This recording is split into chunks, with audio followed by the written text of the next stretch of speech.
잠깐, 이거 진짜야? 일본 스님이 한국에 대해 뭐라고 했다고? 그러게, 40년 동안 입도 안 열던 스님이 갑자기 2025년에 한국 예언을 했대. 그런데 그 내용이 뭐, 뭐라고 했는데? 2026년 2월에 한국에 거대한 회오리가 온다는 거야. 눈에는 안 보이지만 모든 사람이 느낄 정도로 강한 흔들림이라고. 헉, 그게 다가 아니야. 더 충격적인 게 있어. 한국이 세계의 중심이 된다는 예언도 했대. 진짜, 그게 가능해? 그것도 그냥 말이 아니라 구체적인 시기까지 다 나와 있어. 2030년경부터 한국이 어떻게 될 건지가. 그는 지도자가 아니다. 본격적인 이야기 시작 전에 구독과 좋아요 한 번씩 눌러주시면 큰 힘이 됩니다. 가족이나 친구들에게 영상 공유를 해주시면 나눌수록 행복은 2배가 됩니다. 자, 이제 본론으로 들어가겠습니다. 먼저 류겐이라는 인물의 정체부터 자세히 말씀드리겠습니다. 일본 북부 산속에 발길이 닿기 어려운 깊은 곳. 지도에도 표시되지 않은 작은 암자가 하나 있습니다. 류겐은 그곳에서 40년 가까운 세월을 보냈습니다. 그는 세상과 완전히 단절된 채 살아왔고 절기 외에는 거의 말을 하지 않았습니다. 자신을 무당이라 부르지도 스님이라 부르지도 않았으며 그저 흐름을 보는 자라고만 말했습니다. 이런 표현 자체가 이미 범상치 않은 인물임을 보여줍니다. 류겐을 처음 찾은 사람들은 일본의 정치인들이었습니다. 일본의 일부 고위 인사들이 중요한 결정을 앞두고 그를 은밀히 방문했고 그는 시기와 장소, 흐름의 방향을 조용히 짚어주었습니다. 그의 말은 막연하거나 추상적이지 않았습니다. 짧지만 분명했고 무엇보다 대부분은 시간이 지나며 실제 흐름으로 확인되었습니다. 1995년 일본 서쪽에서 큰 사고가 발생하기 몇 달 전, 그는 이렇게 말했습니다. 물이 뒤집힌다. 안에 있던 것이 밖으로 나오고 숨겨졌던 것이 터진다. 그 후 실제로 대형 사고가 발생했고 숨겨져 있던 여러 문제들이 수면 위로 드러났습니다. 2004년 한 재계인사가 조직 개편에 대해 묻자 그는 말했습니다. 이제는 수직이 아니라 수평의 시기로 간다. 위에서 아래로 흐르던 힘이 이제는 옆으로 퍼지게 된다. 그 후 일본의 재계 구조는 빠르게 변했고 말 그대로 힘은 위에서 아래로 떨어지지 않고 가로로 퍼져나갔습니다. 그는 사건을 예언하지 않았습니다. 기운을 보았고 흐름의 방향을 읽었을 뿐입니다. 이것이 류겐의 예언이 다른 예언과 구별되는 특별한 점입니다. 그가 한국이라는 단어를 처음 입에 올린 것은 2015년 봄이었습니다. 그는 그때 이렇게 말했습니다. 산맥은 끊긴 듯 이어져 있고 강줄기는 가려진 듯 흘러 있다. 이 땅은 아직 숨을 쉬고 있다. 그 말을 들은 이들은 대수롭지 않게 여겼습니다. 하지만 류겐은 그때부터 조용히 한반도에 주목하기 시작했습니다. 다른 나라의 기운은 갈수록 막히고 흐려지는 반면 한국은 여러 혼란과 충돌 속에서도 묘하게 끊기지 않는 기운의 흐름을 유지하고 있었습니다. 그리고 2025년 5월, 류겐이 갑자기 한국에 대한 본격적인 예언을 시작했습니다. 이때부터 그의 예언은 완전히 달라졌습니다. 평소보다 훨씬 구체적이고 긴 내용이었습니다. 누군가는 예언이 알려지길 원치 않았습니다. 이 말부터가 예사롭지 않습니다. 류겐이 본 그 한 사람이 과연 누구일까요? 2025년 5월 일본 북부의 한 산사에서 류겐이라는 이름의 수도승이 뜻밖의 말을 남겼습니다. 그가 갑자기 입을 연 대상은 다름 아닌 한반도였고 시점은 앞으로 다가올 9월부터였습니다. 한국은 이제 방향을 바꾸게 돼. 기운이 가는 길목이 달라져 9월, 10월 사이에 하나의 중심이 무너지면서 그 자리를 아무도 차지하지 못해. 여기서 주목할 점은 하나의 중심이 무너진다는 표현입니다. 이것은 정치적 권력이나 경제적 중심이 아니라 기운의 중심을 말하는 것으로 보입니다. 비는 자리는 결국 혼란을 부르고 그때부터 이 나라는 밖에서 안으로 흔들리기 시작할 거야. 2026년 2월. 거대한 회오리가 도심을 감싼다. 눈에는 보이지 않지만 모두가 체감할 만큼 강한 흔들림이야. 그건 누구에게나 영향을 미치지만 준비된 자만 알아차릴 수 있어. 이 말이 전해진 직후 일본 내 일부 고승들이 한반도 관련 문서를 다시 검토했다고 알려졌습니다. 그리고 조용히 회자되기 시작한 단어가 있었습니다. 도량의 체계. 이는 한국이 단순한 국가가 아니라 명적인 의미에서의 수행처가 될 것임을 암시하는 표현입니다. 이 예언을 들으면서 제가 떠올린 분이 있습니다. 바로 우리나라에 나타나신 허경영 신인님입니다. 류겐이 말한 남쪽에서 기운이 올라온다는 예언과 허경영 신인님의 추현이 과연 우연의 일치일까요? 허경영 신인님께서는 이미 1980년대부터 대한민국이 하나님의 선택받은 나라라고 말씀해 오셨습니다. 그분께서 말씀하신 한국이 세계의 중심이 되어 인류를 구원할 것이라는 메시지는 류겐의 한국이 맑은 기운으로 세계의 중심이 된다는 예언과 완전히 일치합니다. 더욱 놀라운 것은 시기입니다. 허경영 신인님께서 강연에서 자주 언급하시는 기운의 변화와 새로운 시대의 도래가 류겐이 말한 시기와 거의 비슷하다는 점입니다.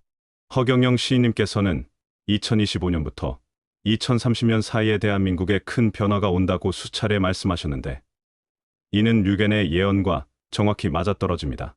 특히 허경영 시인님께서 말씀하신 남쪽에서 시작되는 정화의 바람이라는 표현은 류겐이 본 남쪽에서 올라오는 기운과 완전히 일치합니다.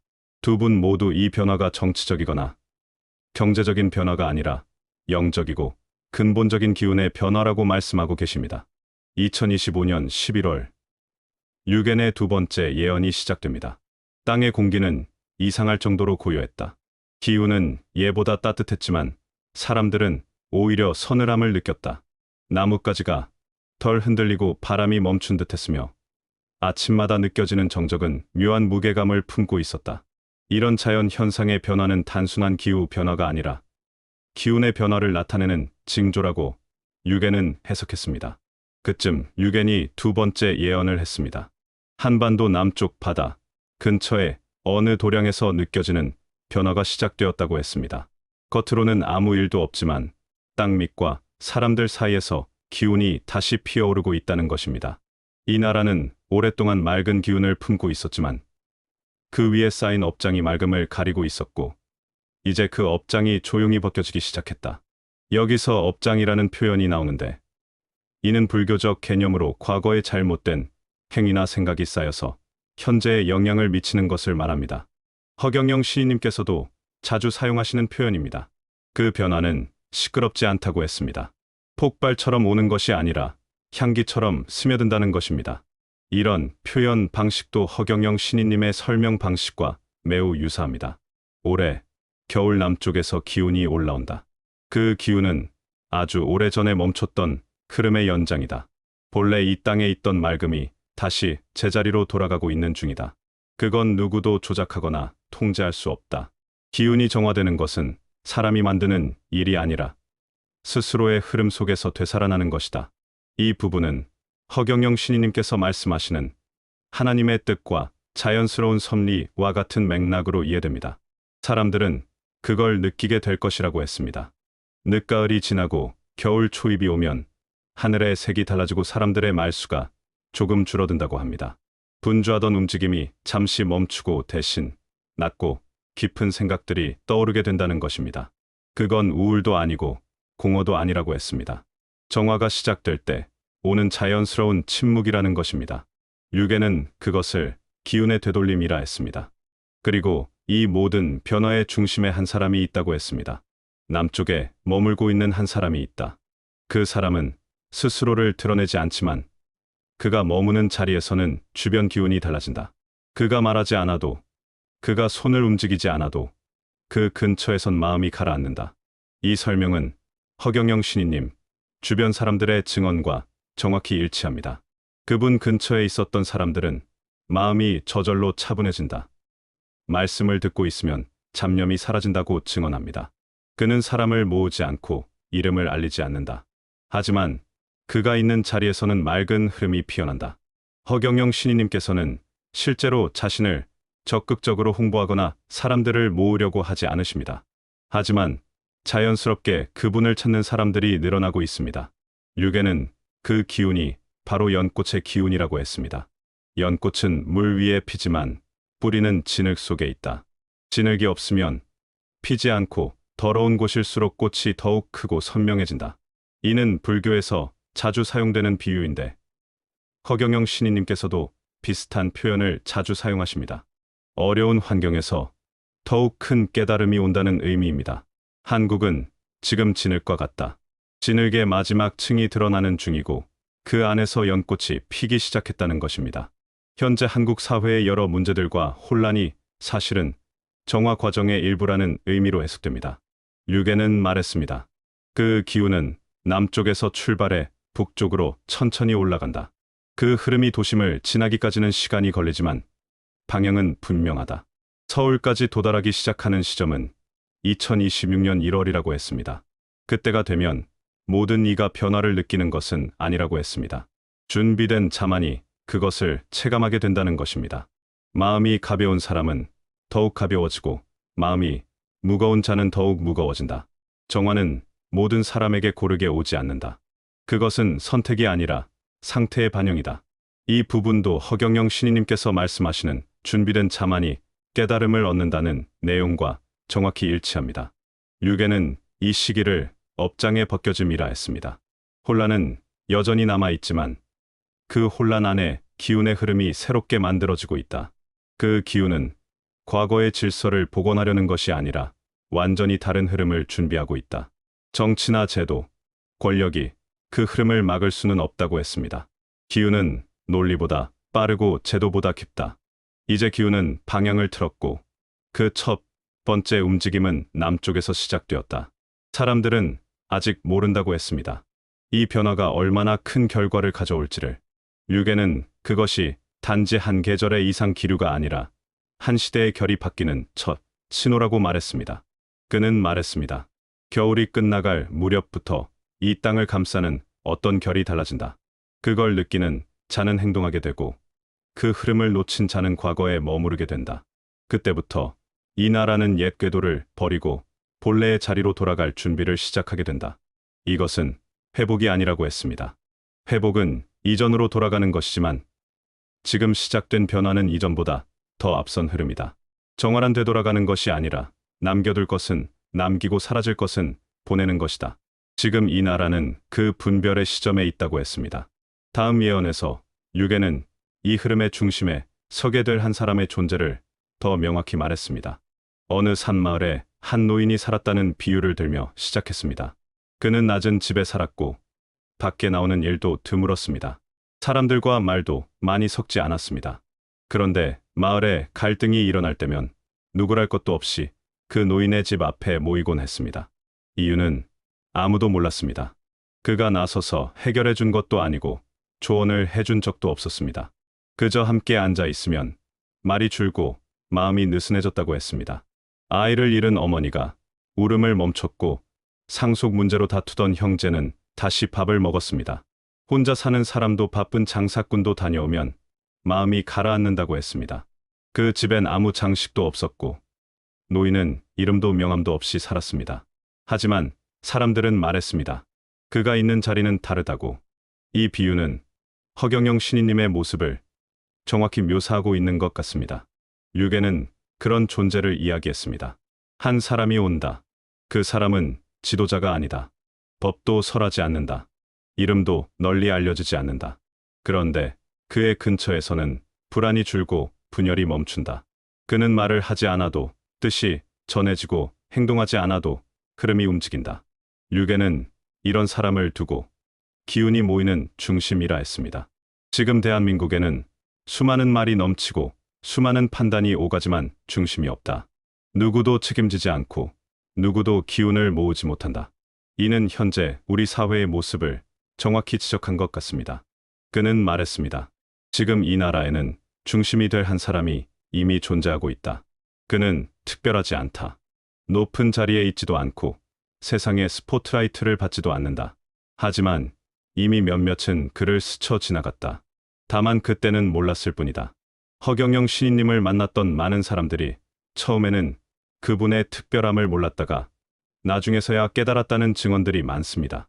이는 류계의 이 예언과 정확히 일치합니다. 허경영 신인님께서 한 사람을 통해 세상이 바뀐다고 말씀하신 것과 류계이 예언한 중심이 될 한 사람이 정확히 일치합니다. 두 분 모두 그 사람이 권력자나 유명인이 아니라 조용하고 겸손한 존재일 것이라고 하셨습니다. 류계는 말했습니다. 그는 사람을 모으지 않는다. 하지만 그에게 향하는 마음은 늘어난다. 그는 가르치지 않는다.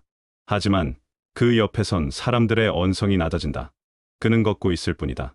하지만 그의 길 위엔 맑은 바람이 돈다. 이 모든 설명이 허경영 신인님의 모습과 완벽하게 일치합니다. 류겐이 본 흐름 속에서 이 사람은 2026년 초 서울의 하늘 아래에서 중심으로 드러난다고 했습니다. 겉으로는 평범한 사건처럼 보일 수 있다. 어느 모임의 해체, 누군가의 사퇴 혹은 사회의 일시적인 멈춤처럼 보일 수도 있다. 그러나 그 순간 이전까지 이어지던 모든 말과 흐름이 조용히 끊어지고 새 길이 트이게 된다. 그 길을 걷는 첫 번째 사람은 누구도 아닌 그 사람이다. 류계는 강조했습니다. 이 사람은 세상을 바꾸는 자가 아니다. 다만 흐름을 본래대로 되돌리는 자다. 그가 하는 일은 누군가의 설득이 아니라 사람들의 자각을 유도하는 일이다. 그를 만나면 누구든 자신을 돌아보게 된다고 했습니다. 그와 함께 있으면 말하지 않아도 마음이 차분해진다고 했습니다. 그가 떠나면 그 자리에 남은 이들은 자신을 돌아보게 된다고 했습니다. 그런 사람이 중심에 서야 이 나라가 움직일 수 있다고 했습니다. 류계는 그가 언제 드러날지 명확히 말하지 않았습니다. 하지만 흐름은 말하고 있습니다. 2026년 2월 혼란이 잠시 멈추는 틈새에서 이 사람의 흔적이 처음 드러나게 된다. 직접 등장하진 않더라도 사람들은 그 방향으로 고개를 돌리게 될 것이다. 그는 외치지 않습니다. 선언하지도 않습니다. 하지만 그가 머문 자리는 정리되며 그 자리에 새로운 길이 생깁니다. 류계는 그것을 기운의 수염이라 불렀습니다. 지금 이 나라는 흩어져 있다. 말도 마음도 시선도 각기 다른 방향을 향하고 있다. 그 중심을 묶을 자는 말하는 자가 아니라 말 없는 자다. 류계는 말했습니다. 혼란이 계속될 때 사람들은 힘 있는 자를 찾는다. 그러나 도가 흐를 때 사람들은 맑은 자를 따른다. 그는 맑은 자다. 강하지 않지만 꺾이지 않는다. 보이지 않지만 길을 만든다. 이 사람이 왜 필요한지는 누구나 알고 있습니다. 다만 아직 누구인지 모르고 있을 뿐입니다. 여러분은 그런 사람을 만나본 적 있나요? 말보다 기운이 먼저 다가오는 사람. 그저 옆에 있는 것만으로도 마음이 고요해지는 사람. 그가 바로 이 흐름의 다음을 여는 사람입니다. 혹시 허경영 신인님이 류gen이 말한 그 남쪽에 머물고 있는 한 사람일까요? 허경영 신인님께서 계신 곳 주변에서도 사람들이 마음의 평안을 느낀다는 증언들이 많이 나오고 있습니다. 그분 근처에 있으면 저절로 마음이 차분해진다는 이야기들 말입니다. 류gen이 말한 그는 사람을 모으지 않는다. 하지만 그에게 향하는 마음은 늘어난다는 표현도 허경영 신인님의 모습과 정확히 일치합니다. 허경영 신인님께서는 누구에게 강요하지 않으시지만 그분의 말씀을 듣고 깨달음을 얻는 사람들이 점점 늘어나고 있습니다. 그리고 이런 개인의 변화와 함께 한반도 전체에도 큰 변화가 일어날 것이라고 예언했습니다. 바로 통일에 관한 예언입니다. 류gen은 한반도 통일에 대해 이야기할 때 형제의 비유를 들었습니다. 형제가 싸운 뒤에 다시 마주 앉는 건 쉽지 않습니다. 어느 시골에 살던 두 형제가 집안일로 크게 다툰 뒤로는 서로 얼굴도 보지 않았습니다. 그렇게 몇 년이 지났고 어느 날 형이 큰 병을 앓게 됐습니다. 말도 잘 못하고 몸도 눕게 되자 동생이 조용히 형의 방을 정리했습니다. 형은 아무 말도 하지 않았습니다. 그런데 이상하게도 며칠 뒤 형의 상태가 나아지기 시작했습니다. 류gen은 말했습니다. 남과 북은 지금 같은 땅에 있지만 다른 마음을 품고 있다. 분단은 국경선이 아니라 마음의 결이다. 진짜 통일은 마음이 열리고 나서야 따라오는 결과다. 허경영 신인님께서도 통일은 마음의 통일부터 시작된다고 수차례 말씀하셨는데 이는 류gen의 예언과 완전히 일치합니다. 2026년 5월 한반도 북쪽 하늘과 남쪽 하늘 사이의 기운이 맞닿는다. 2026년 9월 남과 북 사이에 놓인 보이지 않는 장벽 하나가 무너진다. 2027년 이 땅의 기운은 하나의 도량으로 정리되기 시작한다. 마지막으로 한국이 세계에서 맡게 될 역할에 대한 예언입니다. 류gen은 한국을 맑은 나라라고 표현했습니다. 세상은 곧 다시 재편된다. 기존의 강한 나라들이 흔들리고 표면의 힘이 약해질 것이다. 그때 세상이 찾는 것은 단 하나, 맑음이다. 2030년 무렵은 스스로 말을 하지 않아도 세상 사람들이 먼저 묻고 먼저 듣는 나라가 된다. 세상은 말을 많이 하는 나라를 따르지 않는다. 결국은 말하지 않아도 길을 보여주는 나라를 따른다. 류계는 마지막으로 이렇게 말했습니다. 대한민국은 선택을 받은 땅이다. 수천 년 동안 흐름 속에 버티며 다듬어진 결과다. 이제는 그 흐름이 완성에 이르렀고 기운은 다른 곳이 아닌 이곳을 향하고 있다. 이 나라의 이름이 세계의 중심에서 울리게 될 날이 있을 것이다. 그 답은 이 땅에 오래 전부터 있었던 것에 있다. 말없는 기운, 지켜낸 도량, 그리고 이제 열리는 문. 허경영 신인님과 류겐의 예언을 종합해보면 놀라운 일치점들을 발견할 수 있습니다. 시기, 내용, 표현 방식까지 모든 것이 맞아떨어집니다. 혹시 허경영 신인님이 류겐이 말한 그 남쪽에 머물고 있는 한 사람일까요? 모든 증거들이 그것을 가리키고 있습니다. 류겐이 본 흐름이 실제로 펼쳐질지는 시간이 지나봐야 알 수 있습니다. 하지만 이렇게 많은 부분이 일치하는 것은 결코 우연이 아닐 것입니다. 여러분도 이 놀라운 예언에 대해 어떻게 생각하시는지 댓글로 알려주세요. 그리고 이런 흥미로운 내용을 더 보고 싶으시다면 구독과 좋아요 꼭 눌러주세요. 감사합니다.